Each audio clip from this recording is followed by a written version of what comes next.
Welcome back to the show, everybody. This is the Upper Tier Podcast. If you could head over to YouTube, subscribe to the channel, hit the bell notification button, and drop a like on the video. It is Pro Wrestling Weekly. We are coming to you a day early because I have a few commitments tomorrow night. So big up to Russ joining us tonight as well, even though it's a day early. Really appreciate it. Russ, right? What a week for pro wrestling. Oh My yes. God. Oh yeah. What a week it has been. That is. Yeah. I tell you, it's just as well we're going Tuesday instead of Wednesday because God knows what might happen between even now and tomorrow. Who knows? Yeah. It's going absolutely. It's NXT is looking off. to be absolutely crazy tonight, and if something is happening, which I think it's happening, right? Because he's been teasing it a little bit, we might have a lot to talk about tomorrow, even next week, man. Yeah. Just it's absolutely. Sit down and breathe. It's crazy. I don't think it's been a long time since I experienced an episode of Raw like that where it just went bang, bang, bang, bang. Yeah. And just hit the straps all the way through, basically, you know. But we've got a great show tonight. We are going to be talking about Raw, of course. We are going to be talking about Uncle Howdy is back. Monday Night Rollins is back. We're going to be talking about Money in the Bank. We're going to be talking about the qualifiers. We're going to be talking about the matches coming up and see our picks for them, see can we get it right. We're going to be talking about the potential Coda McMahon about to enter the AEW circle. Who could have thought that this could happen, but could have happened? We shall see. We're going to give you a rundown on the dates for the European Tour in November and October, and on sale dates. We're going to have a little chat about Forbidden Door, some matches there, very nicely poised. We're going to give you a rundown on Clash of the Castle, and of course, we're going to touch on one Chad Gable, who has signed a new contract. There you go. So that's the bones of the show. If you want to talk about anything else, drop it in the chat. Russ, if you've anything, as always, we will have our rundown on a little bit of history tonight. And I tell you, this was a weird week because I had to dig deep this week for birthdays. I could only get about 4 or 5. And that was even with me pushing it and stuff like that. Let's get into the chat. Sean is there. Punk is to Glasgow. What Chael's son is to Brazil. I don't know. Punk had a few fans. I was talking to 2 guys, actually, Russ, in the shop today. They were over at Clash of the Castle. They said there was murder outside the Hydro, that there was Scottish fans kicking the crap out of CM Punk fans outside the Hydro. It was kicking off big time. Jesus. This is Jericho heat, isn't it? This is real Jericho heat that we're getting out at the moment. And I even listened to Bully Ray and Dave LaGreca on Busted Open Radio, and they were talking how brave CM Punk was going to the crowd after it happened all and stuff like that and all. And it was just absolutely crazy stuff. Ian's in. Motor Hodge. What's the crack, Niall? All good. Saw some of Clash at the Castle pay-per-view. Absolutely. Wasn't impressed on how the main event went down. Oh, you're not the only one. You're not the only one. Don't get carried away. We all knew. I had guys on my shoulder crying at Clash last year for the same thing as well. You see the entrance, you see the bagpipes, you hear the music, you'd get sucked in that it's all going down. And then Roman did it last year, and Priest did it this year. It's ridiculous. Good. Drew Galloway got screwed out of the world title. All due respect to Phil Brooks. The fella is just way over his head ever since he returned to WWE. Dropping the names. What's the crack? Big up, Daz. Daz, I have to say a big thank you to you today. Man? Daz, I passed on your tip to the lads, and they all had a few quid on that horse today, and he ran in a 9-2 winner. So big up, Daz. Keep those tips coming. Hell yeah, man. Ian's in again. My fellow Celtic bro will have his day. He's not your Celtic bro. He's a Rangers bro. Evening, lads, and what a weekend. Yeah, Andrew was over at Clash of the Castle, and he was at SmackDown as well. He had a great weekend and stuff. So, Andrew, drop whatever you want into the chat there, chat about it, whatever you think and stuff like that. You witnessed the return of Randy Orton as well. Yeah. You have Randy Orton coming back since King of the Ring. This fella here again, back on the pod. There you go. Yeah. We're grinding. Sean's in by a Russ. Third week in a row, innit? It's my third week in a row in the pod. Absolutely. That's what you get for not coming out to Broken Dreams. Right. Broken Dreams was in there. It was cool. It just wasn't. I don't know. We'll discuss it more a bit later. Bagpipes Oh, drowning it out. mhm. Punk answer at press conference was quality. Yeah, Acers. Oh Now yeah. was this? Tell me this now. First of all, was this the question about the next match will be a Hell in a Cell match? And he Oh, just tore your man. It was unbelievable, there's some, unbelievable. there's just some AEW booking there. First match of the rivalry, Hell in a Cell. It's like, yeah, sure. Me and Waste it Sean, all. me and Sean think very alike. Look, cry me a river. There you Mhm. go. I quit match finish was absolutely awful.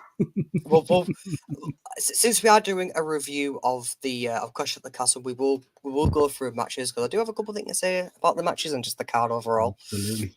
They showed that strong they showed that strong man in the front row, and I was thinking he was going to be singing American Pie with Drew. And I would not be surprised. Got one for you tomorrow, Niall, maybe two. Dash our legend. Send them on, send them on. We're betting with the bookies money now at this stage, so it's all good. Russ, what strings have you pulled to appear for the third week in a row? There I've you just go. Look at I've that. just been here, man. I've just been here. Right place, right time. He put his name into the hat, but it was the only name of the hat, so it was all good. He was always going to Yeah, win. yeah. It was rigged from the start. It was rigged from the start. Also, I was away last weekend seeing WWE's favourite band, Limp Bizkit. Sincere apologies. I thought I was going to get away with it. It's all Sean, right. So, Sh- Sean, talk to me. What is going on with Fred Durst these days? I seen a picture there the other day of him on stage dressed like a council worker. What is going on with this guy? He's lost it. Where was that cool dude with that roll and stuff and that Undertaker stuff and all those beautiful women? Now he's on stage wearing a council jacket looking like Father Time. Unreal. Unreal. Right. yeah. Let's start. Nowhere else to start. Clash of the Castle. Let's get in here and Right. have Let's fun. let's get, let's get Where this where do you started. want to start? Let's start with the good stuff. Let's start with the Yeah. women's tag match. Let's get it off to a positive start here, yeah? You think that was a Alba, good match? no, but I'm very happy that the girls won because I think it's a Oh highlight yeah. coming out of the show. I'm not Oh saying yeah. the match was good, and certainly I not was from a just Jay Cargill point of view about to either. say Um, no. God no. no, but I have to say I was delighted for the two girls. It was quite an emotional evening, and obviously, the girl losing her mother tragically like that and stuff like that. And I'm Yeah. not saying this is why it happened or anything like that, but I'm saying fair play to the two of them. And it was an interesting one as well because if you look at it as well, I don't think we were expecting a title change here, were we? No. I said that Bianca Belair and Jade Cargill were going to retain. I just didn't see the other two teams as credible. Shayna Baszler should not be in a tag team right now. If you follow her NXT days, she really should not have been in a tag team right now. However, he's in one. Sorry, she's in one. And yeah, and following from Alba Fire and Isla Dawn, I much preferred Alba Fire when she was Kaylee Ray in NXT UK. However, it was nice to see some hometown heroes picking up belts at Clash at the Castle. Yeah, it was nice. Actually, it was nice from Piper Nevin as well on the kickoff thing on the Friday. She mentioned Kaylee Ray as part of Mm, her rise in women's wrestling and stuff like that. Big fans of Kaylee Ray as well. She's amazing, So, she but truly yeah, is. I was absolutely delighted that they picked up the belts. I have to say, I kind of I've had a lot of conversations about Jay Cargill and stuff like that and all, and where she's an absolute specimen, and I get that and stuff like that and all. And look, we're not going to dwell on it too much because anyone can jump up for a springboard and it go wrong. These things just happen, and it's how you learn from and how you recover. But you Well, need a certain level of experience, don't you? Like what we seen with Damien Priest, and we'll talk about him later. The way he got hung up oh on the yeah. ropes. And he was able to work it kind of into the match. Whereas with Jade, I think in the match, once that went wrong, she kind of was a little bit lost, and it's just an experience thing. But let me know your Well, thoughts. well, according to reports, so I'll start with the botch first. According to the reports, there was a lot of trouble with the ropes before even the Jade Cargill match because if you saw during the I Quit match, sorry, if you saw during the I Quit match, you'll see AJ Styles tugging on the ropes trying to loosen it up.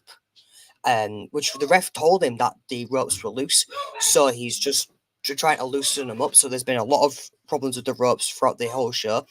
For the match itself, Jade Cargill tapped. I don't think that she was supposed to. However, Jade Cargill did tap out. So I hope they do play that into a story. Aside from that, I can't really say much about the match, just simply because I'm not a big fan of Jade Cargill, nor am I a big fan of Bianca Belair. But yeah, that's my say on it. Yeah, I have to say, I am very much a fan of Bianca Belair. I do like her. I think her progression and how quickly she rose to the top and stuff like that, I think is very, very impressive and stuff like that. And even within this match, the way towards the end where she told Jay to keep her chin up and all that kind of stuff, and remain positive and all, looked really, really good and stuff like that. I did always feel in terms of a tag team though, that this would come down to some sort of a titles being lost, and then a kind of a turn by one of them on each other, culminating in them going into a program. So this may potentially be the start of that. I don't know, but we shall see. It'll be certainly interesting. But I have to say, I am a fan of Bianca Belair and stuff like that, and yeah, good to see you. Let's take some comments first. Acers, Damien Priest very lucky not to have done major ankle ligament damage. Absolutely. Keith, and have to say, I really enjoyed Raw last night. Curious to see what happens with Drew. Seth and my boy Priest will be savage match. Wyatt's sixth debut was unreal. Loved it. Absolutely. Yeah. We're going to talk about that as well. Don't worry. Jay Cargill, please, for the love of God, stay training in the Performance Center for life. Yeah, no, Yeah, listen, please. yeah, give her time down there and stuff like that. I mean, obviously, everyone needs time and all and stuff. And look, these mistakes can happen. Listen, it wasn't the only mistake on the night, so let's not dwell on it too much. Do we know who the Wyatt Six will be under? I do. The Wyatt Six will be under the masks. I know who they are. We'll talk about that. We'll come into it. Yeah, he was dressed like he was going to tarmac the road, but he's Fred Durst. He can pull it off. He certainly didn't pull that off. That was shocking to see him like that. I had to take a double take on it just to make sure it was him. Ropes were as stable as a loose carpet of banana peels. There you go. Jay Cargill versus Bianca Belair at SummerSlam. Might be a bit early for that. They might want to draw it out a little bit. Niall, this lad Russ is the fella to have on your Wrestle Week podcast. He's Oh, on. He's on. He's on. thank you. He's on. Thank you. I told him already. I've told him on many occasions. He's welcome anytime he wants to come on. Right, let's move it up then. Where do you want to go next? Right, let's do the I Quit match. Okay. Right, the I Quit match I thoroughly enjoyed. I feel like there's a bit of wasted potential there. The OC didn't come out. I really, really feel like the match would have been a little bit better if the OC did come out, or there was this interference. The match itself wasn't the greatest, and the ending where he was so scared they had to say I quit, that to me just didn't it didn't sit well, because he still hit him afterwards, and it was the weakest hit in the world. Now, the match itself was okay, the ending of it was nah, but what happened after? That is what I want to talk about. Solo Sikoa squaring off with Cody Rhodes. Could this be the SummerSlam main event where we finally get another Cody Rhodes and Bloodline match? Could this be where Solo finally gets himself on top as the next Roman Reigns, or the next true leader of the Bloodline? I feel like this would be a fantastic arc to go down for not only the new Bloodline, but for Solo Sikoa. Solo Sikoa right now is on an absolute mean streak, and the Bloodline, ever since they've departed, they have not really done anything. All they've done is just attack the same two people. And I personally would finally like to see Solo Sikoa in that world title picture. He's got the stature, he's got the means, he's got a devastating moveset. This is the place he needs to be. He needs to be in that world title picture, 100%. Not sure about Tamara and Tonga yet. However, Solo's got that. He's got that presence. He's got that Roman Reigns-esque presence, in my opinion. And if he wants to become a true leader, or he wants to become as fearful as some of the main event stars, this is the path to building it up. I won't say go for a secondary title, leave the US belt right now. The world title is where he needs to go. He's so over. It's ridiculous. So put him in a world title. Me me and Acers think very alike when it comes to wrestling. And we don't confer before shows or anything like that, okay? So Acers is saying Cody Rhodes versus Solo at Money in the Bank, Cody Rhodes versus Randy Orton at SummerSlam. Now, Mm, never trust a yes. viper. Never trust a viper. And this smells of evolution, doesn't it? When they Yeah, it turned does, on to him. be fair. This stinks of evolution, except it's Orton and Kevin Owens. This is this is going to be very interesting. But Randy Orton was more concerned about the belt than he was about the welfare of one Cody Rhodes. To be honest, never trust a guy who's a snake. History always repeats itself. So yeah, I had that ready. So just I had that little evolution caption in there when they turned on him. So there you go. Could we see an evolution stroke legacy kind of throwback here? Who knows what might happen? Unfortunately, they can't bring Ted back in. Ted DiBiase, but that's just the way it Mm. goes. But yeah, this was a poignant moment for me. Randy Orton very focused on the title more so than the person. So going to be interesting. Yeah, absolutely. Let's see what I, happens.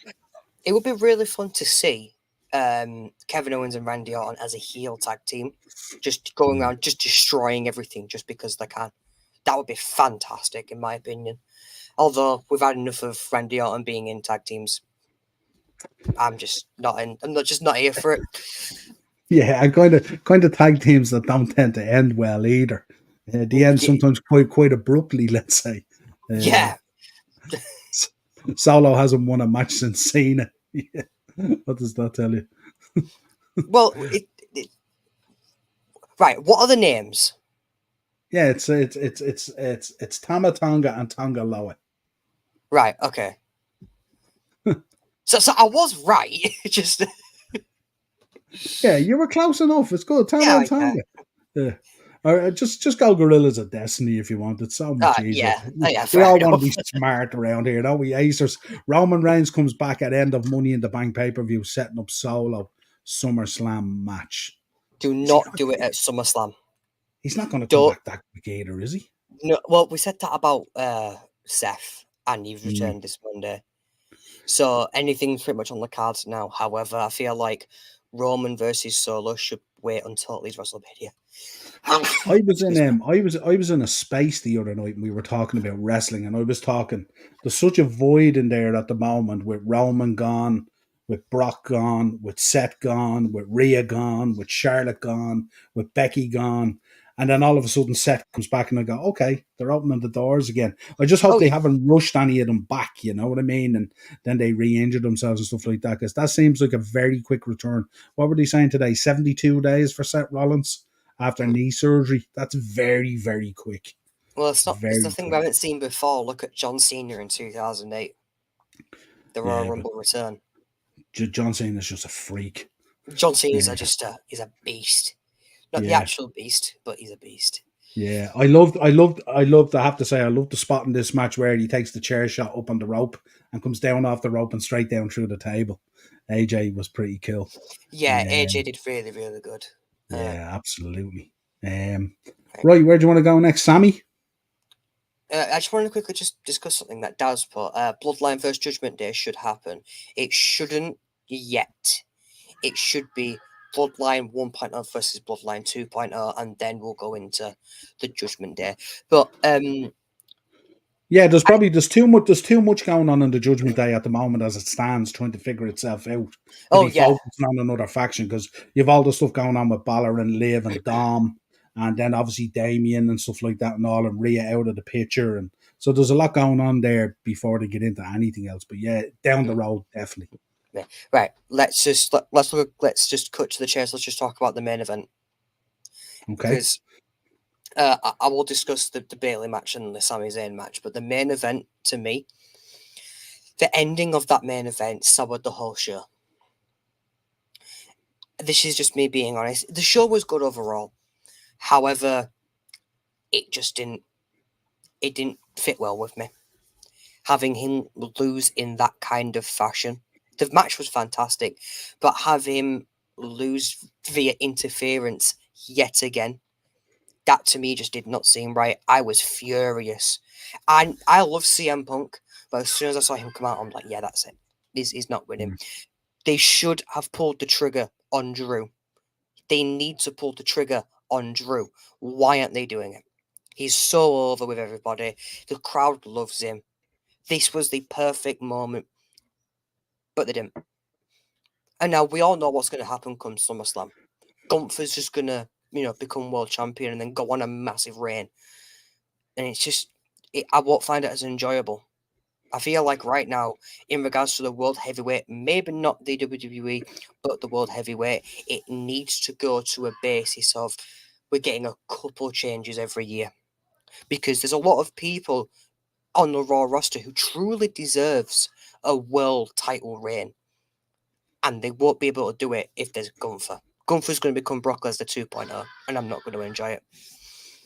Sean, so CM Punk destroying the hopes and dreams of an entire country wasn't what soured your morale. I can tell you now. I was in the chat on Russ's. He was doing a live on this and stuff like that, and he was irate about it. Irate. Yeah. I suppose there's two things you take out of this. One, I think the feud between Drew and Punk sells itself and doesn't necessarily need a belt involved. Oh, And no. two, I personally wouldn't like to see Drew and Punk for the belt. I wouldn't see it. And I But suppose the second thing I should reflect on is probably, and we'll talk about it when we get on to Raw, is the I Quit situation. And you gave me a bit of background to that earlier before we went on because I hadn't dug deep into it. But no. it kind of now makes sense why he didn't get the belt. And it wasn't necessarily that he's not ready or it's not the time or he's not talented enough or anything like that. It's nothing to do with that. It's just, to me, it just sounds like a number of things came together and it didn't seem like it would be right to do it at that time. Yeah, which is understandable. Yeah, and there's also a history there with WWE. They don't necessarily pull the trigger just because you're in your home country. I mean, I've gone to a bunch of shows here in Ireland and I've seen Sheamus lose, I've seen Balor lose, I've Yeah. seen these guys lose, stuff like that. So I don't think WWE, because they're such a global, huge enterprise and stuff like that, location isn't key. What they're doing at the moment is they have a creative plan, they have long-term storytelling and all this kind of stuff going on. And they don't allow it to divert from that because of any other kind of situation that crops up and stuff like that. So unless it's an injury or something, they have to rebook and rewrite and stuff like that. But other than that, they let it kind of play out. I have to say, props off to WWE production and cameramen because the job they did on that Oh, Punk yeah. situation was fantastic. I had no idea. And also the after stuff they give us as well, where they show him watching the match and the ref takes the bump and then he goes out to your one Jessica, isn't it? And he Yeah. gets the referee shirt off her. Can I That take your was shirt? Do I have a awesome. spare shirt and all this stuff? That was really, really good. It So honestly good. probably was one of the best. And credit to Damian Priest, by the way, for not only surviving that botch, but keeping on going with the match. That was fantastic. Yeah, absolutely. Big And up. it was brilliant the way they did it as well, because Drew went over and started beating the bejesus out of him, and then he turned around and goes, "Oh, I can't beat him like this," and then he got into the ring to free the leg and stuff like that and all to get him back in the match and all, which I thought was really, really cool. And that's where we talk about that bit of experience, that you don't let things fall asunder. You find a way to work within what's going on. And it was such a freaky one as well, the way he did the run into the dive and the leg just got caught and wrapped. It was crazy, you know what I mean? And I suppose it's a blessing that the leg did wrap as well, because otherwise he was going to go head first straight outside and stuff. So it was crazy. So, but yeah, really big up to both boys, and the way they worked it then into the match and stuff was really cool. Oh, But yeah, yeah, 100%. but Punk Yeah. coming out as the ref and no idea and stuff like that. And I kind of, do you know what it was? I kind of felt for the people who were there live, because obviously they seen it was CM Punk. But for us on telly, we didn't see it. So it was such a great moment for us. So it was really, really Yeah, it cool. truly was. I feel like the reveal of it was really good as well, because obviously the camera angle from behind when he was doing the 1-2, Yeah. then stopped and we're like, why'd it stopped? And then he did the meme, and I'm like, oh my god, they are playing this perfectly. And then you see him throwing up the two fingers for twice and all, and then they were calling it the peace sign. And now they're Mm. doing the shirt you see with Punk at the Yeah. graveyard at the stone. So cool and stuff like that. It's just unbelievable the stuff that they're doing at the minute. And it's It so tr- good, and it it's truly it's is. we're It's really amazing. we're being a little bit spoilt at the moment, aren't we? Ian's in. I stand by my every word. Drew Galloway got screwed. Yes, he did. You want to talk about broken dreams? Hey, Phil, your dreams after returning to a company that you've bashed for some time shall be crushed. No, they won't. If you listen to Triple H talking about CM Punk, there is no issue there. Reason Drew didn't win is because they are more focused on CM Punk's storyline and also finding a way to keep the storyline going. The boys alone keep it going. Big up, Mom Overlord. Thanks for joining us. And JSY, really enjoyed the show the other night and stuff like that. It was good crack and always Yeah. fun and stuff like that. And all I was in there. I was coming for Russ on that show because I knew Oh because me yeah. and Russ we had done a show and I had predicted as well the I Quit match would start and all that kind of stuff. So I was just lucky We, on we, the night. I we was. both said it, didn't we? We That's right. both said Yeah, the I Quit absolutely. match would start. Yeah, I think absolutely. I got the order perfectly, aside from the Bailey match, Hmm. because I said it should have gone Bailey. Sorry, it should have gone Cody, Bailey, then Sammy, then the tag team, and then Drew. Uh, I feel like having those two matches last kind of ruined the momentum a little bit, but it's all right. Yeah, it's not too bad. I seen reports out today, people calling Sami Zayn a slob and all this kind of stuff and all. And it's going to be interesting now. Braun Breaker getting involved in that situation as well is going to be very interesting. He is absolutely wiping the roster out at the moment. That He was is, incredible again. It's he is, and unreal. I do love Braun Breaker. Braun Breaker is Yeah. doing ridiculously well right now, especially on the main roster. I just feel like right now there's other contenders that should be in front of Braun Breaker. Yeah, I'd say every time he does a run and he hits that spear, as much as Triple H loves it, I'd say his hands are in his head thinking he's gonna fold another guy here. Oh yeah, And stuff. I've seen that one from yesterday. I think it was. My God, holy hell, oh yeah. unreal, unreal. I wouldn't like to be on the receiving end of that. Bailey versus Piper. I don't know. I'm not a big fan of Piper Niven. I don't really enjoy watching her matches. The ending of it was clever, and Chelsea Green kind of ruined the match, in my opinion. Mm. Chelsea Green is too much of a joke character to even be taken somewhat seriously, especially in the championship match. When It's probably the mix, isn't it, with Piper Nevin as well? Because Piper is she's quite a serious athlete, if you like. she is, And I have to say I do love the cannonball though. The oh cannonball to yeah, me, it's that Samoa Joe feel about it, hasn't it, and stuff like that. And it's oh yeah, really cool to see her do it and stuff like that as well. I do like her. I'm a fan of her and stuff like that. And I'm sure it wasn't. I'm sure it was quite a stressful situation going back home and stuff to be a part of a show like that and stuff like that. I do listen. Maybe it's because we're such fans of Bailey as well and stuff like that. It's hard to kind of make that shift. And I'm not. obviously with the girls picking up the tag belts as well, we didn't expect much else to happen anyway because we had Nah, gotten our title change anyway. So it was a difficult one. Intercontinental belt, Sammy, Chad. the turn should have happened that night. It Mm, should have happened last night. It should have. The Alpha Academy should have turned on Chad Gable that night. mm. That would have made it more impactful, personally. Yeah, glad he signed a new contract on. Glad he's staying. He is Um, truly right. Do you see we're going to be talking about Money in the Bank later on? um, we have a slide from Money in the Bank. We're going to be Right, talking about some of the matches and stuff like that now. right. So yeah, Awesome, awesome. yeah, absolutely. So yeah, but great that he re-signed and all and stuff like that. So Yeah, fair he's play. he's such a phenomenal talent as well, and he Yeah. truly deserves it. Let's just hope that they actually do pull the trigger on him and don't do what they did with Drew. Let's Mm. just, let's touch wood. Yeah, absolutely. Right, so that rounds out Clash at the Castle. Hmm. Let's take a moment. We have information for you there, folks, in Oh relation to yeah, the WWE Live Tour coming up this October and November. Thank God Dublin is back on the map again. It's been too long, but good to be a part of it again on November the 3rd. So oh there are yeah. your dates, folks. With the exception of the Manchester show, as far as I know, All tickets are on pre-sale tomorrow. If you have the pre-sale code from 3 over here for the Ireland one. And then tickets officially on sale then on Friday. So if you're heading to WWE Live this winter or whatever it is, whatever you want to call it, autumn, winter, stroke of both, they're your dates. Tickets on sale this Friday, pre-sale tomorrow. So take note of Please, that.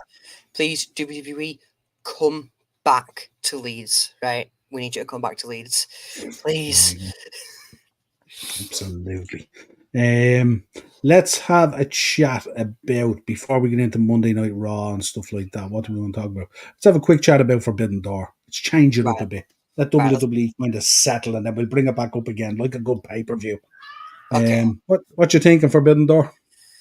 Well, this is my first time seeing this, seeing the match card. If I'm being honest, I don't really follow AEW a lot. The part follower is MJF, and he's not on the card. So, the first thing I do want to say, I'll kind of talk about is the AEW World Championship match. Strickland versus Will Ospreay for the AEW World Championship. It's too soon. You took a belt off MJF, gave it to Samoa Joe. Samoa Joe got defeated by what's it called? By Swerve Strickland, and now you're going to put him against Will Ospreay. Can they really afford to have Will Ospreay lose? And can they really afford to have Swerve Strickland lose? You've got two fantastic stars that they are building up, and now just throwing them in a match. It's a lose-lose situation here, not only for AEW, but for the lineage and the credibility of the belt. Because basically what you've gone is you've gone, we don't know who to put in the world title match next. So what we're going to do is going to throw two of the greatest that we have and just see what happens.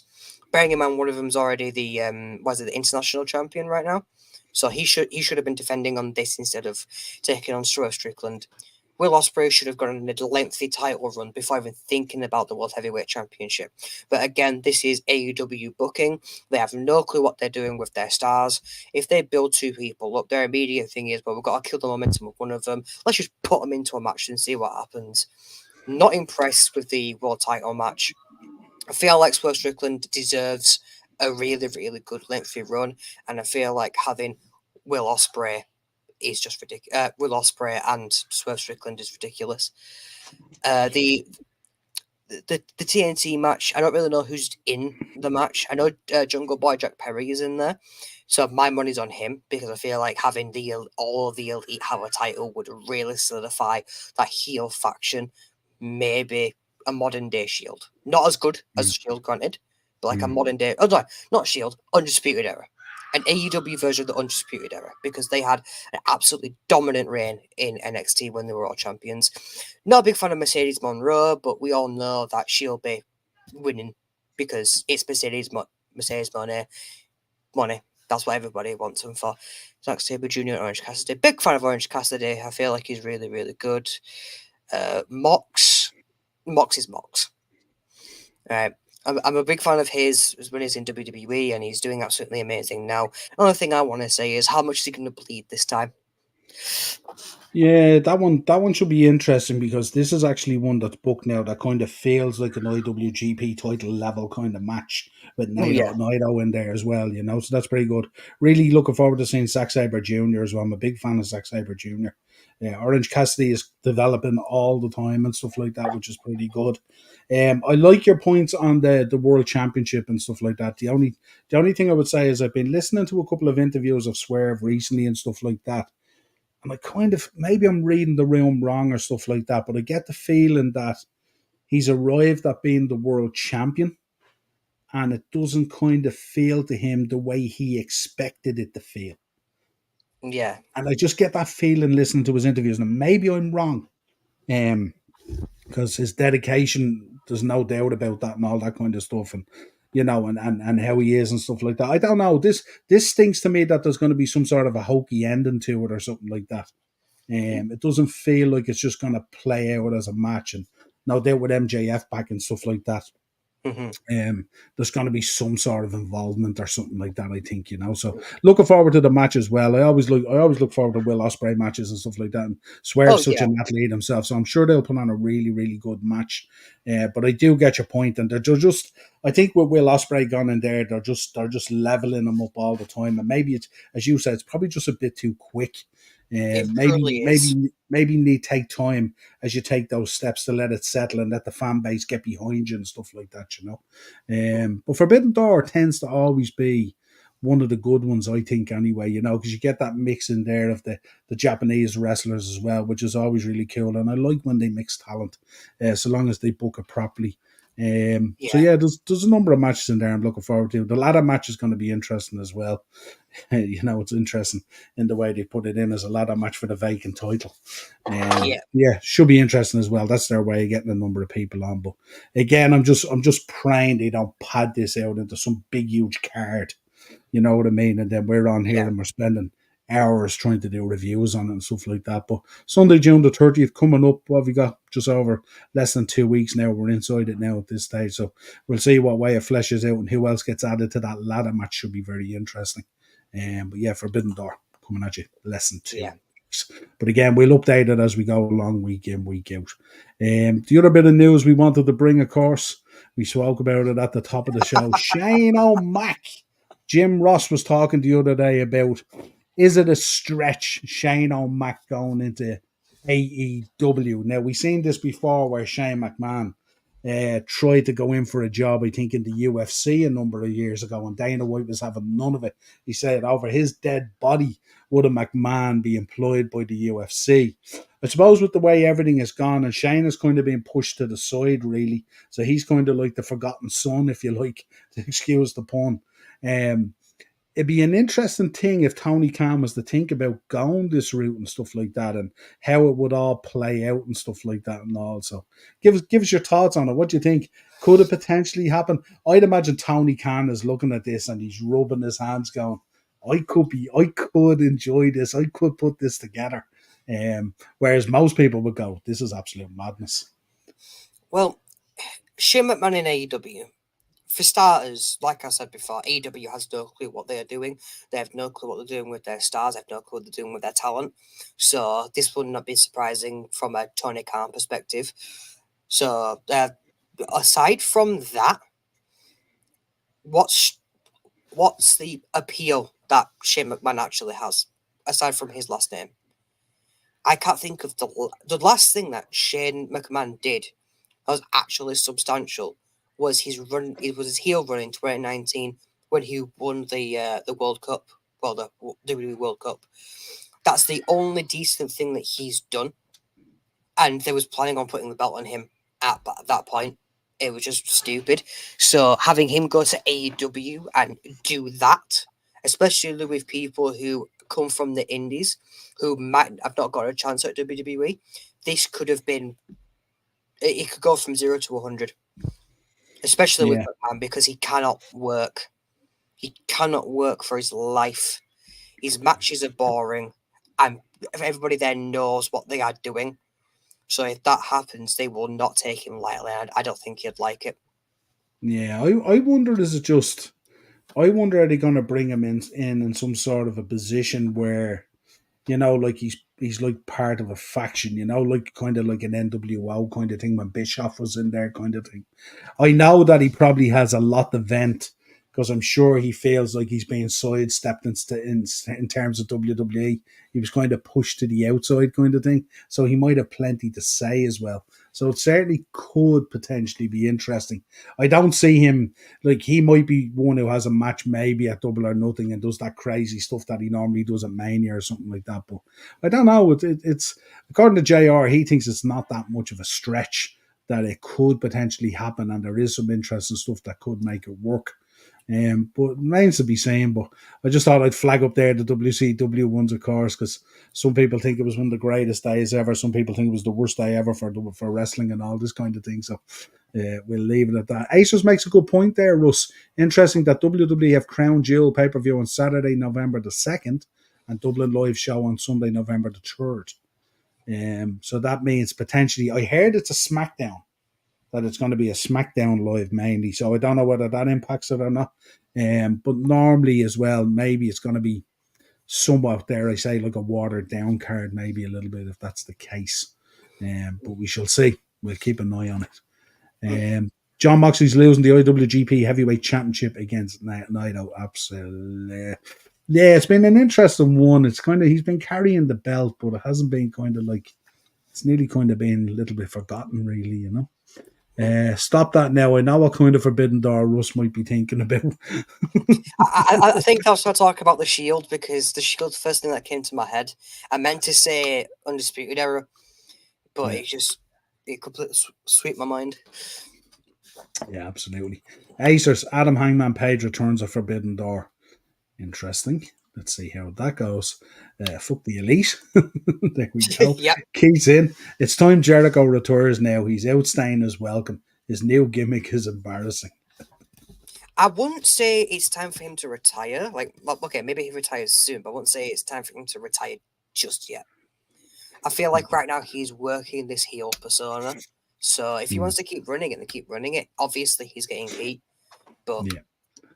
As long as AEW keep on backing up that truck to his house full of cash, he ain't retiring anytime soon. Oh no, that's for sure. Acers, Cocaine Can really wants to book Ospreay versus Daniel Bryan too at All In Wembley main event. That depends what happens with Bryan Danielson, because talk is that he needs surgery, but I haven't had an update on that.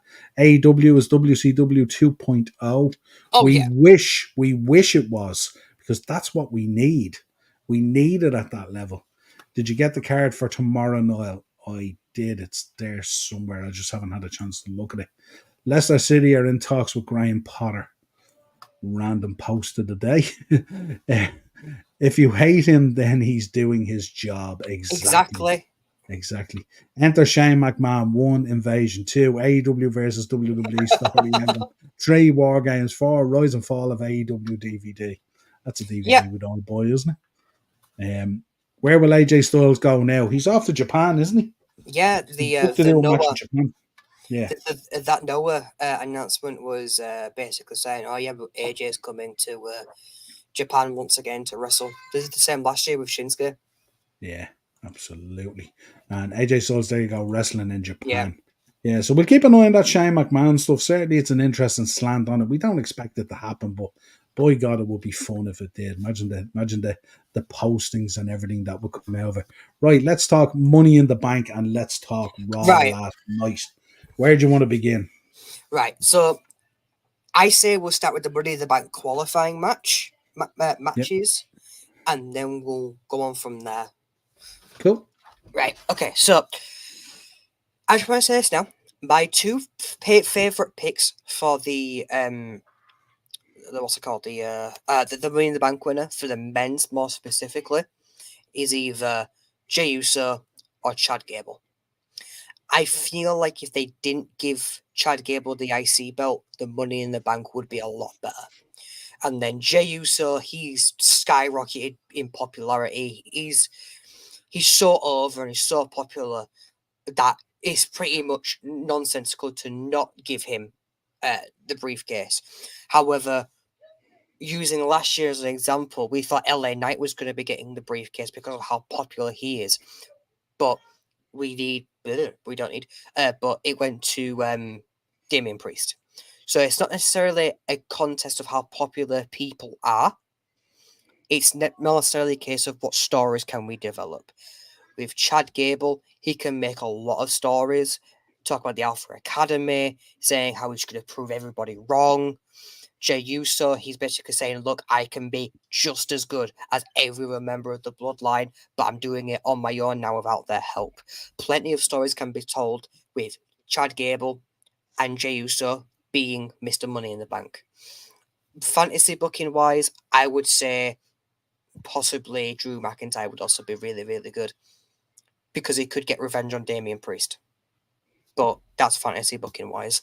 Jey Uso to qualifying is probably one of the best things right now because he's on such a career high.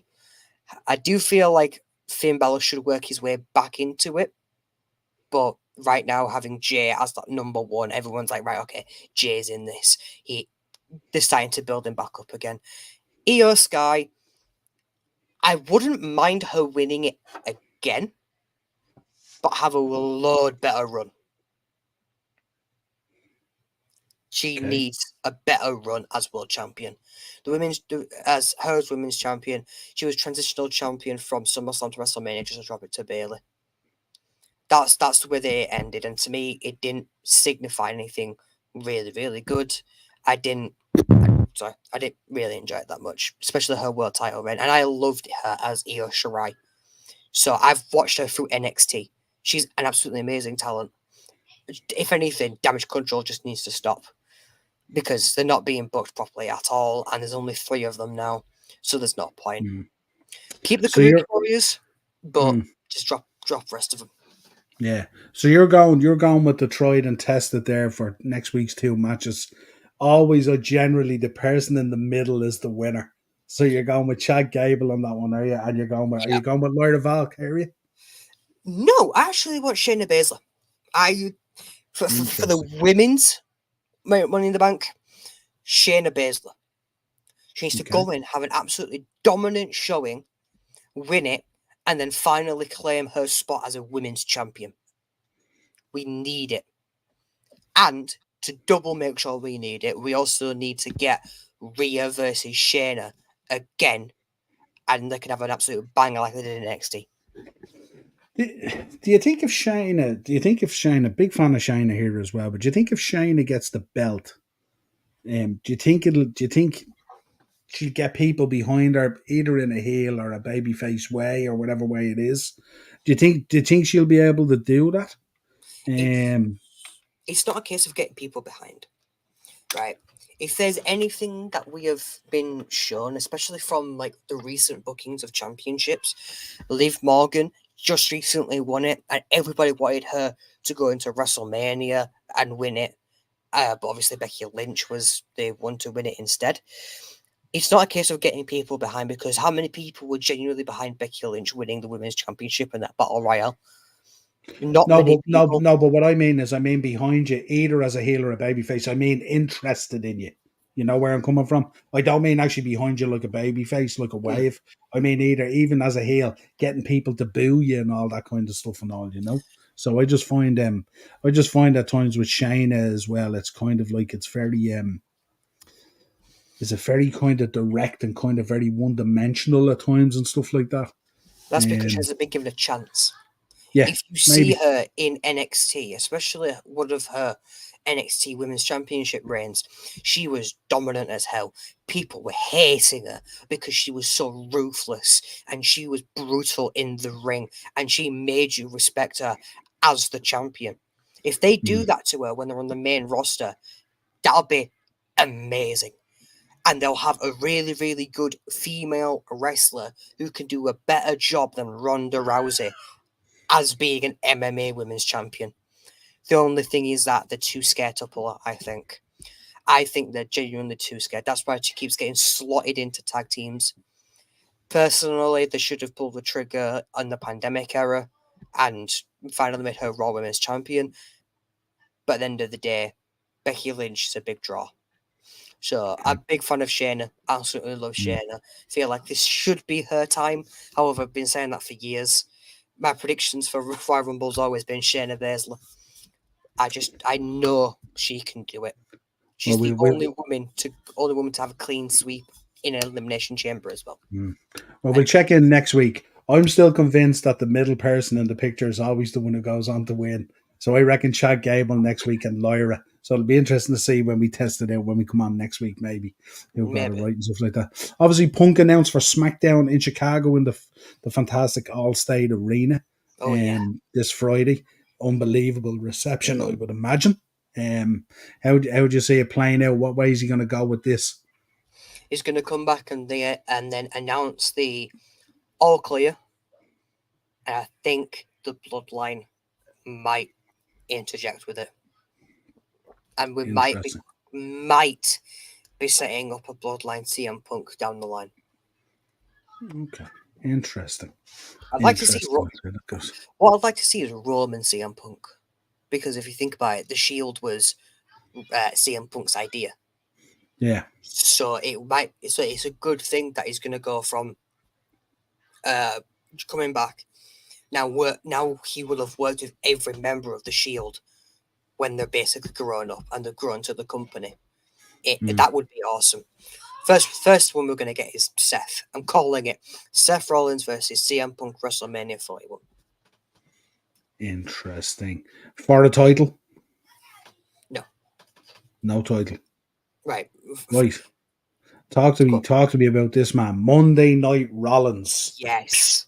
Back 72 days after knee surgery. He's back.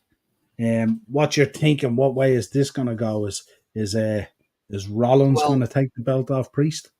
well, the pop for starters when Monday Night Raw started with the "Burn It Down." That pop was fantastic. Right? Nobody expected this. I was sitting there playing Elden Ring with my mates, and I'm like, "One minute, that's Seth Rollins. That's Seth Rollins." I was expecting Drew McIntyre to come out first, but no, Seth. So yeah, absolutely amazing to see him back. Big Seth Rollins fan. Got a lot of time for Seth Rollins. But I think as the match goes between him and Damian Priest, have Damian retain. Just for the simple fact of we've had this match before. Seth's won. Now Damian's champion. Damian needs to win. Damian is a good world champion. He just haven't had that chance to shine yet. That's why I'm a little bit upset. My prediction going into SummerSlam will be Gunther beating him. I just don't think it's the right call, especially so close after losing the IC belt. He's like, "Yep, okay, now you get plotted into the world title." No, where's he been? Certainly picking up a big win on a pay-per-view against Seth Rollins, if that's the case, would be Mhm. huge for him in terms of leveling up and stuff like that. But Kenny's in. Big up Kenny. Punk versus Drew is like Thanos, inevitable. But I also think Wade Barrett is going to get involved in that angle. Wade Barrett, I have to say, after that match the other night, was Mhm. unbelievable, and that's why I was on your watch along talking about it being like the Glasgow screw job, because it was like he hadn't been given the heads up on it and stuff like that, and he Yeah, was just going crazy. And I know how tight both these guys are from their days over here wrestling in Ireland and all. Both Wade and Drew, very very tight, like brothers, I have to say. And he was there was a real a realness and a feel to it and stuff like that, wasn't it? No, it just goes oh to show yeah, you. Hats off to Wade 100%. Barrett. Yeah, Fair they play. really did. They sold it amazingly. Yeah, But absolutely. Yeah. yeah, welcome back, Seth Rollins. Welcome back, the Visionary. Welcome back, the Messiah. It's going to be absolutely amazing time now. Hopefully, he does get on top, but meh. Well, we'll Mm. see. Damian Priest versus Demon after SummerSlam. I don't know. Is that going to be the case? I don't know. Right. I, I, I thought I thought we're going down the road here of a kind of a Balor maybe versus Dom with this live thing. I thought that's where we're going with this. The end of the Judgment Day will be Finn and Liv Morgan in a mixed tag match with Dom and Rhea. Mm. Just right. I know it's a stretch, but hear me out. Like I said, I believe last week there was a segment with Dom, not Dom, with Finn, Liv, and AJ Styles, where Finn Balor talks about somebody getting into the Judgment Day and infiltrating it and breaking it from the inside out. And now magically, Finn Balor's taken Liv's hotel card. Liv is now trying to infiltrate Judgment Day through Dominic Mysterio. Finn Balor's earned the trust of Judgment Day. I feel like they're setting something, and it's either going to end with Finn Balor finally getting the world title that he deserves, alongside Liv Morgan finally having that really dominant reign as women's champion, or it's going to end with a full implosion of the Judgment Day and everyone's going to go their separate ways. Yeah, Keith's It's going in. to I be love Priest. interesting. I did like that from LM Gaming as well. That summer of punk feel to it. Yeah, absolutely. 100%. Keith's in. I love Priest. He was a bit weak on the mic in the segment up until the end, but I think this will turn into three-way for SummerSlam, and Gunther will have some say in the match and cost set the title. Interesting, interesting. I have to say, when I looked at the kickoff on Friday as well, Drew and Damien were on stage, and I thought both of them were quite weak on the mic, to be honest. I didn't think they Mhm. were great at all. I thought it was just a little bit of sort of, it felt like it was a 5 minute thrown together thing beforehand or something like that. That they didn't put, there wasn't that deepness to it and stuff like that, Yeah, you know. Like, you can't get behind it. Sometimes you yeah. just can't get behind it. Also, hot take: Gunther should not be in the world title picture right now. Hmm. Big hot Ease it, take. ease it in there, ease it in there. Long term storytelling. That's what we want. Take your Yeah, time. Absolutely. especially with Gunther. Seth is too much over. I won't say too much over, Yeah. but I do agree he's massively over. Yeah, it is. It is what it is, isn't it? As they say, WWE has teased Demon Red Box in the last 2 weeks, straight leading to Damien versus Demon. Yeah, but they've also been teasing the Wyatt Six. So does that mean that Finn can get involved with the Wyatt Six? Yeah, Or hardly, hardly. We will talk about it though. Gunther is definitely winning the World Heavyweight Championship at Bash in Berlin. well, Hmm. well, you see, we're saying this, but we also said that Drew McIntyre would win the World Heavyweight Championship at Clash at the Castle, and look what's happened. Like, Hmm.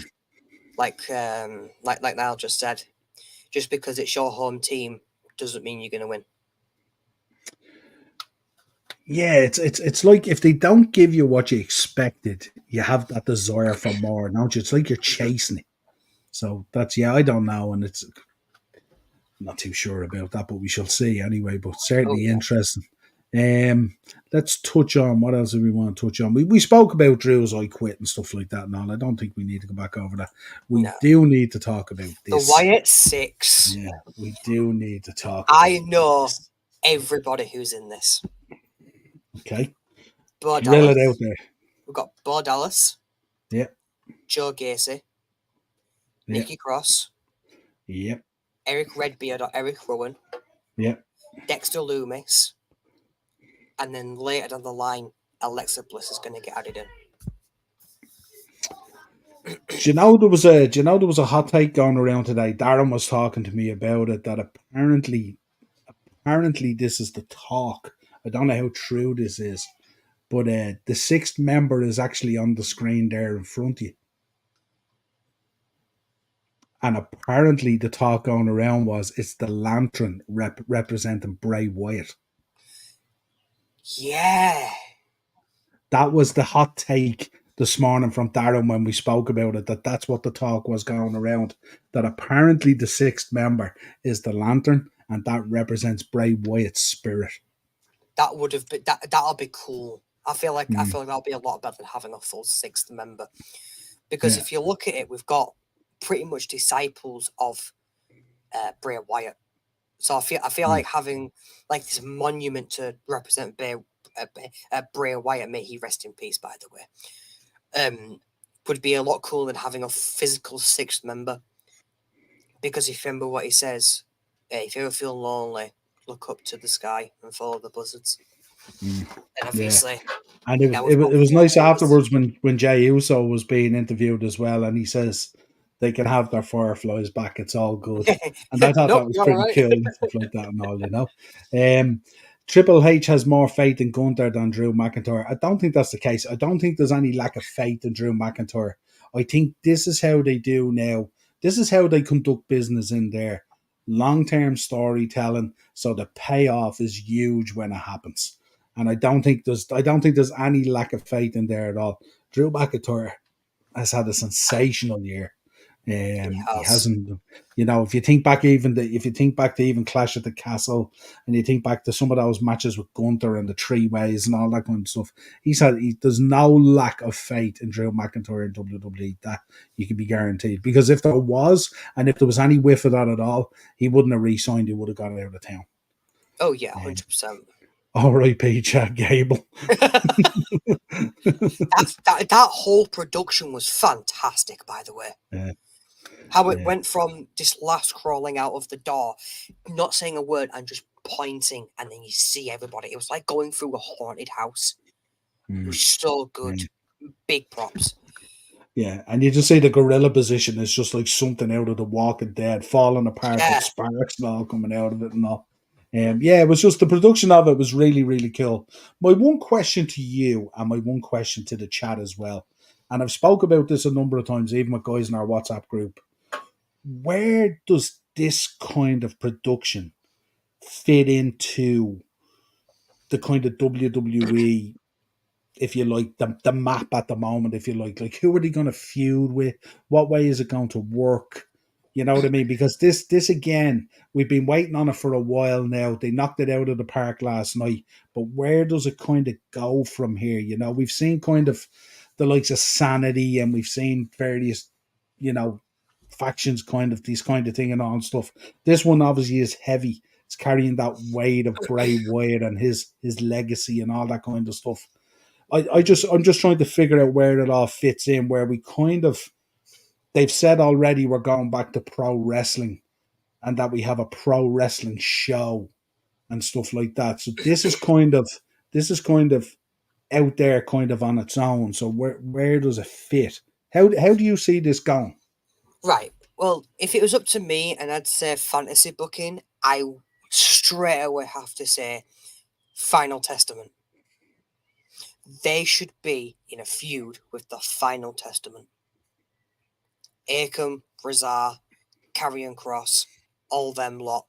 A big, just spooky match. That's what it should be. Mm. Sorry. Now I'm not a fan now of holographic matches or any of this kind of stuff.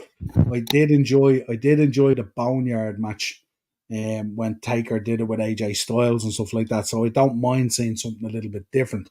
But I'm just trying to figure out what way they bring these five characters together and book them then on the show in there. Like for instance, you have Nikki in there. How does she fit into a women's roster picture at the moment, kind of thing? You know what I mean? Where does it go? Same with, I mean, obviously, I would imagine two of them are going to pair up into some sort of tag team kind of thing. I would imagine. Um, but I just wonder what way does it go? Where do they go with Howdy himself? You know where I'm coming from. We have primarily a very much a wrestling show at the moment. Um, you're just on mute there, I think, right? Sorry about that. I didn't intrude. Yeah, no, you're fine. It's just where do you see it kind of fitting in? Where you have such a solid wrestling card that we get week in, week out, and they have kind of, they've lent themselves to pro wrestling as opposed to sports entertainment. Where do these five people fit into that? If you're booking them on a card or you're booking them in there, where do they go? Kind of. If I'm being really honest, I feel like Mm. this is the same issue that we had with The Fiend.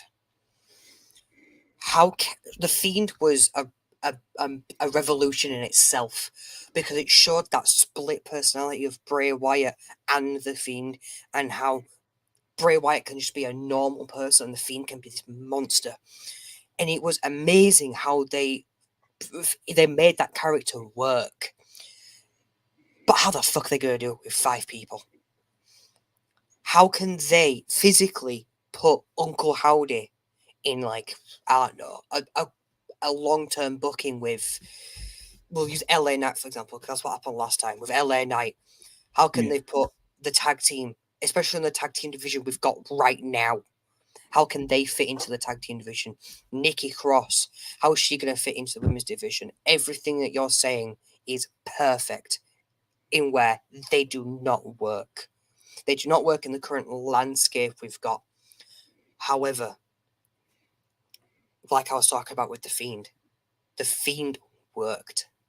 Somehow it worked. I've got a lot of faith that they can do this, and maybe, just maybe, it can be a Wyatt Family 2.0, where there's constantly, I don't know, we'll say Dexter Lumis and John Gacy. Dexter Lumis and John Gacy going for the tag belts. And just that constant overlooming fear of he's got these supernatural friends with him. What's going to happen? How are we going to do this? And it's that constant, it's a constant fear. There should be fear. Is it fear mongering or fear inducing? Yeah. I'll use fear inducing. There should be inducing fear, or like say that they're inducing fear into these superstars because they could do anything. That's how they should run. Much like the Yeah. Final Testament are running right now, but make it spookier, make it scarier. I feel like Yeah. their first major feud, especially for Uncle Howdy, they shouldn't be on Raw. They should be on SmackDown, because for Uncle Howdy, I feel like it would be fitting if it was LA Knight who was his first feud. Because if you remember Bray's final match at the Royal Rumble 2023, Uncle Howdy jumped onto LA Knight. And LA Knight should be going for revenge. That's the only way I can see Uncle Howdy fitting into a story right now. The rest, I cannot tell you. Yeah, But, see, it's an interesting dynamic. Go ahead, go on, yeah. but we could be looking at the Wyatt Family 2.0, probably something to do with Judgment Day or to do with any other faction. But we can hope. We can massively See, hope, and please just do it right. We miss yeah, Bray too much. see, I look at this absolutely, and as Keith said, he got very emotional. We all did when we seen that lantern. The lantern is the trigger for me and stuff like that, you know. So it's so synonymous with Bray Wyatt and stuff like that. But I think with Bray, you see, Bray was such a dynamic guy, and he was so creative in the way he put things together. But Bray didn't always have to be the Fiend. He could come out as Bray Wyatt. He could do various different things, and then the Fiend came out as this character then when push came to shove kind of thing, you know. I think with these guys here, I don't think one week we're going to get Bo Dallas coming out as Bo Dallas, and then the next week he's Uncle Howdy and that kind of thing. So with this is what you're getting here. This is how it's going to be booked. You know, like Eric Rowan's not going to come out as Eric Rowan and then come out as this character. And I just think it's going to be very interesting to see how they manage this, because it's so far left from what's on the show at the moment. Like, you know, imagine how shocked we would be last night if Kane came out. Yeah, just completely You know, out of the blue. it's just that kind of thing, you know, where you get the feeling at times that, and look, we love Bray Wyatt and we want this to work, and we know how important it is to keep his legacy alive and all this kind of stuff and all. But it's just sometimes you look at wrestling, and because the fan base has gone a certain way and because they've booked it a certain way, that it's now quite maturer, if you like, so it's not as insulting, you know, when you look at it, whereas before they kind of pander us up in this PG era and stuff like that and all. I think with this, where it looked amazing last night, the way it came out and stuff like that, I'm just trying to figure out where does it fit into the creative and the booking and on the show and what's going to happen and stuff like that. Or it's very hard to work it out. But obviously they have plans. They're bringing it back, and they obviously don't want it to fall on its ass, you know, because it is Bray's legacy and stuff like that, you know. Oh yeah. WWE needs to push this Uncle Howie character good. Seeing this happen on Raw got me emotional. God bless you, Bray. Absolutely, 100%. Kenny Big in. I like this new Wyatt 6, but in terms of longevity, they won't be much. It will be fun while it lasts. Interesting. Interesting take. Big up Kenny. And Keith, I have faith because Vince is not in charge anymore. Triple H will book these guys correctly. Right. Interesting, you know? Just while on the topic of something, last time we saw Nikki Cross, she was staring blankly. She had no clue what was going on. If they was to pull something like The Fiend with Nikki Cross, I could buy it. But any other one of these guys, you can't do it because you haven't seen them on TV for a while. Yeah. Or if you don't watch NXT, you'll have no clue who Joe Gacy is. Dexter Lumis was around for a while, so people might know that, but those two, you can probably do something with. But the rest of them, what are we supposed to do? That's the only And you thing. see, the thing about it is, if they don't strip it back, it's a struggle for us to again get invested and push ourselves in there. And if I want to get invested in this, I want to get invested in what I'm saying there right now. I don't want to get invested in it because I feel I should because of Bray Wyatt. I want to get invested in it for what it is itself. And I think if they can do it that way, then it could have a little bit of longevity in it and it could work. But I Oh just don't yeah, know how. I just don't know what way they're going to book it. Like who's Uncle Howdy's first opponent going to be, and what's the match going to be, and how is it going to work? This to me kind of feels like nearly one of those old school Survivor Series matches where you might have, as you said, this Wyatt Six versus Testament or versus Judgment Day or versus that kind of thing, in an old school Survivor yeah. Series match or stuff like that. But how do you creatively bring all these characters along now? And you're also talking at the moment about shows that are in there at the moment that are absolutely stacked and knocking it out of Exactly. the park at the moment. Like you look at Raw last night. This was an unbelievable thing on Raw that happened right at the end and stuff like that. But the Raw show was fabulous even apart from this. You know what I mean? So it's kind Hmm. of where this is all going to fit. It's going to be really, really interesting to see what way they book it and how it's done creatively and stuff like that and all. You would think if Bray was still in there, there's a dynamic there, kind of thing that because he was such a creative mind for this, and it'd be interesting to see what way Triple H deals with this as well, because this can either go really, really well or absolutely fall on its arse. And it'd be a I've shame if got it. I've got faith. Mm, However, just we'll play it by ear. That's the main thing. Playing it by ear. If it flops, it's going to be unfortunate, and it flops. But if they could do what the Fiend does, then fantastic. I have faith, mm, but I'm going to play it by ear. That's yeah. my that's my Yeah, final well, word. listen, as always, we want it to work. We want everyone in there to be successful and stuff like that. And just a big part of it, obviously, is Bray's legacy and stuff like that and all. And I'm sure he was looking down on it last night, and he was extremely happy with what he's seen because this first bolt that they've shot here was real Bray Wyatt creative levels and stuff like that and all. But I see. I don't know. Like, how are they gonna get around every week of having a gorilla position that's in bits, and how are they gonna sell that? And you can see the amount of camera work they're doing now when they follow everyone back into the gorilla position and all this kind of stuff. And Hmm. you've Chad Gable lying there absolutely wasted amongst other wrestlers as well and stuff. And like, just what way is it going to work? Does Chad Gable now just rock up on Raw now next Monday like nothing ever happened, but this crowd have taken him out and all this kind of thing? What way is it going to go? And also, it's going to be really, really interesting to see what way they book it. I really hope it works, because to have that feeling of Bray still being around is it's a nice feeling to have and stuff like that as well. Oh yeah, 100%. I'm a big Bray Wyatt fan, and I'm so honoured to have seen him live before his death.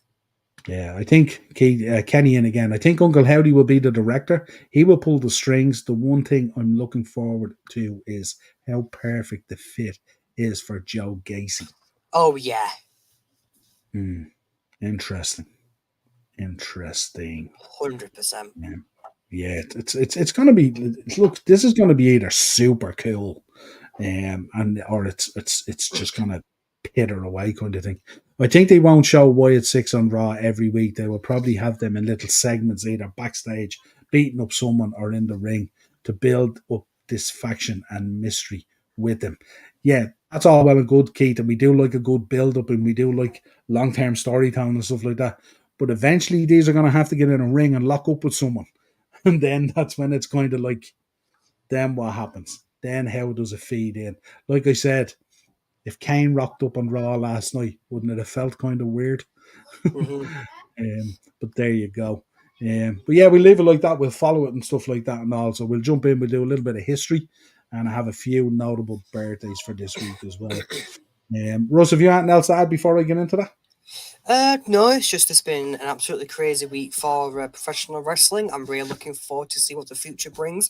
2 weeks we've got Money in the Bank, so definitely make sure that we are checking that out. We need to check that out because, Absolutely. well, it might determine who's the next world champion. And Yeah, also, absolutely. say his name, and he appears tonight. Is the NXT debut of Joe Hendry. Mark My my God. words. Awesome. We look forward to that as well. Yeah. And remember, that Toronto crowd are normally awesome as well. Oh yeah, Backlash has set the bar. Backlash has set the bar. I'd say Um, Clash was close. yeah, close. Very. Right, let's begin. 1983, WCCW Wrestling Star Wars was held in Dallas, Texas. In front of 21,000 fans, David Von Erich defeated Jimmy Garvin of the Fabulous Freebirds to win the WCCW Texas Heavyweight Championship. Then in the main event, Bruiser Brody and Kerry Von Erich took the WCCW American Tag Team titles from the other two Fabulous Freebirds, Michael Hayes and Terry Gordy. And that feud between the Von Erichs and the Freebirds is synonymous down in Texas. If you haven't seen it, check it out. If you want to feel wrestling as real as it gets, check out that Texas territory. It was unbelievable. You got to feel for it in that Iron Claw, and of course in the Von Erichs documentaries. 2001, an episode of Monday Night Raw in Tampa, a masked man came out riding a motorbike to the Undertaker's music, and of course that man was Diamond Dallas Page. DDP. DDP. 2005, CM Punk defeated Austin Aries in the main event of Ring of Honor Death Before Dishonor 3 in Morristown, New Jersey, to become the new ROH World Heavyweight Champion. It was well known that Punk had already signed a contract with WWE, and in the weeks that followed, he said he was taking the ROH Championship with him. So began the summer of Punk. How timely I put that in there with what's going on at the moment. Oh yeah. And if you haven't checked out that match with Austin Aries, please go check it out. Ring of Honor back then was electric. We're going way back here now. 1948, Russ. 1948. Dug deep this week. 6 promoters from around North America founded the National Wrestling Alliance, the NWA, this Wow. week. Yep. Paul Pinky George, along with Al Haft, Tony Stecker, Harry Light, Orville Brown, and of course Sam Muchnick, decided to consolidate the championships of their regional companies into one true world championship of professional wrestling and forming the NWA. And the rest is history.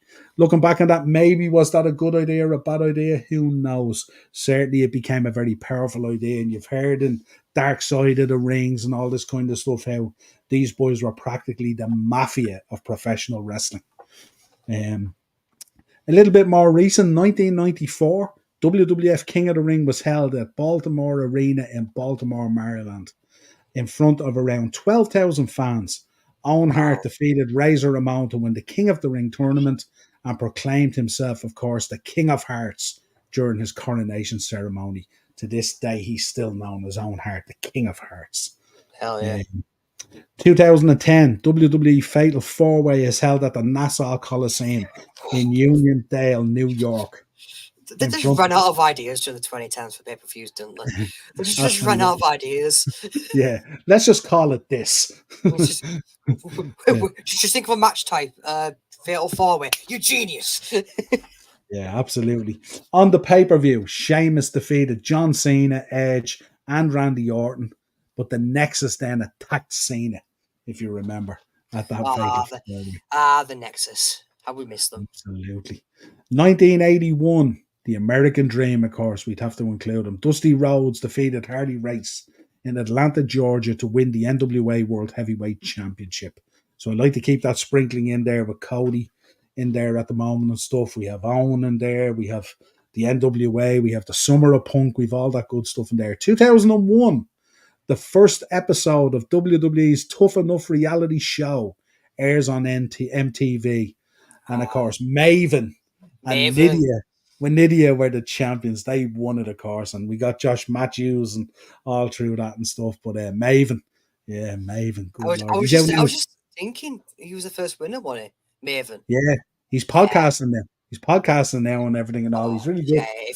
Really good. If you haven't checked out Maven's podcast or YouTube channel, please do. It's I so good. I would share opinion with a number of people on our WhatsApp group. I think they dropped the ball on Maven. I think They Maven did. could have been a big deal. Especially if Undertaker was willing to put him over at the Rumble. Mm. That's when you know you've made it. Is when the Undertaker wants to put you over. That's Absolutely. Anytime I hear Joe Hendry's theme music, it puts me in a good place. There Say you his go. name and he appears. Absolutely. Rest in peace, King of the Ring pay-per-view. 93 to 2001. I wouldn't say it's dead. I'll just say that it needs to, like, Gunther's definitely restoring the prestige. It evolved, as they say. Uh, Yes, it Random post, Maven has nice eyebrows. awesome. Nearly went as far as to rob the people's eyebrow at one stage, remember? Yeah, Yeah, absolutely. Right, let's we round love. it out. I have 4 notable birthdays for you this week. So we're light on birthdays this week. But of course, a man that we mentioned early, 1946, one Bruiser Brody. Rest in peace, of course, Bruiser Brody. 1933, Larry the Axe Henning, Mr. Perfect's dad.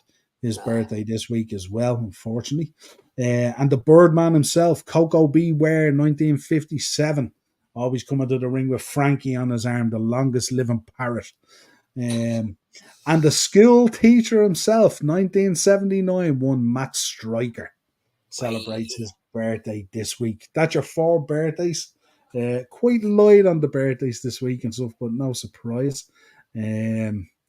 Daz is in, giving us an update. Portugal nil, Czech 1. Jota is on. Niall, good to see it. I look forward to that. I always like watching Diogo Jota play. Russ, that's it. Another great week. An hour and 20. Done well. Wow. We'd a lot to Course. get through. We'd a lot to get through. It was Hell a yeah. heavy week.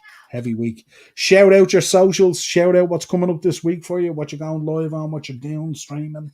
Okie dokie. So, today actually, we're going to try and go live around maybe 10:15, 10:30. I'm not exactly sure yet, but you're going to get a Dead by Daylight stream with me on the Mini Kebab Overlord Twitch channel, www.twitch.tv/Mini Kebab Overlord. Be sure to give me a follow and just to hop in. I like wrestling. We might even talk some wrestling while we're killing some people on Dead by Daylight. Aside from that, I do a quiz every Friday or Saturday on JSY Talks Football, football fan channel. So if you please can, go hit her up and make sure that you drop a like and subscription. They also do football watch-alongs. And another thing, if you are a fan of history and geography, this week will be the history and geography quiz. We're going to go through World War II, monuments, the Tudors, and environmental geography. So please, if you can, come on down. It's a lot of fun. And aside from that, I hope you have a good day. And I love professional wrestling. There we go. And of course, make sure you're supporting everyone as well in the chat as well who have channels and all. As we said, JSY and all that kind of stuff. Make sure you're giving them all the support. Like, subscribe, the whole lot. I will be back on Thursday. I'll be doing a review of the Premier League fixtures that got released today, and we'll be talking more Euros, of course, as well. And on Friday, I'll probably back with Shankly Sessions. We'll have a Liverpool show for you on Friday as well. But until next time, folks, have a safe week. Enjoy your wrestling. Hug everyone around you and make sure that they're all safe, especially as we see the Wyatt Six come out and, memory of Bray Wyatt and all that good Oh, stuff. hell Don't yeah. forget the people that you love and all that kind of stuff. Subscribe to the channel, hit the bell notification button, drop a like on the video, and we'll talk to you again real soon. Cheers, Okay, Russ. mate. I'll see you guys later.